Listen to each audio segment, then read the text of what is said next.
একসময়ের ফুটপাতের ডাব বিক্রেতা এখন সফল কৃষি উদ্যোক্তা।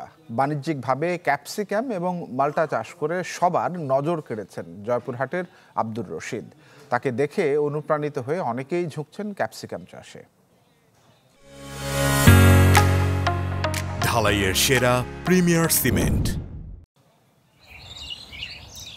চারিদিকে সবুজের সমারোহ, ক্যাপসিকামের নজরকাড়া ফলনে ছেয়ে আছে পুরো মাঠ।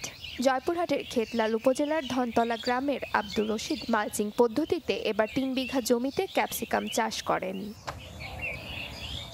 বিঘা প্রতি জমিতে সব মিলিয়ে রশিদের খরচ হয়েছে ১ লাখ টাকা। এখন পর্যন্ত বিক্রি করেছেন ৩ লাখের বেশি।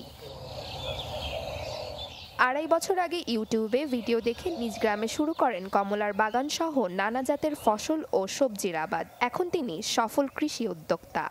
বর্তমানে আমার যে জমিতে ফলন হয়েছে আর জমিতে কাঁচা ধরে আছে, মনে করি রশিদে বাঁধে তার মতো ফলন হয়েছে।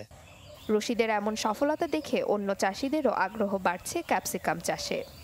ক্যাপসিকেল মরিচ, যেটা মরিচ আমরা কোনোদিন দেখি নাই, আমাদের এলাকায় সর্বপ্রথম এসেছে। তিনি প্রায় ১ একর ক্যাপসিকেল লাগাইছেন, সেখান থেকে তিনি লাভবান হচ্ছেন এবং আমরা চাচ্ছি যে তার কাছ থেকে পরামর্শ নিয়ে আগামী দিনে আমরাও লাগানোর জন্য চেষ্টা করছি।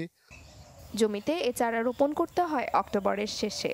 প্রায় ২ মাস পরিচর্যা করার পর গাছে গাছে ফলন আসে আর বিক্রি শুরু হয় জানুয়ারির প্রথম থেকে।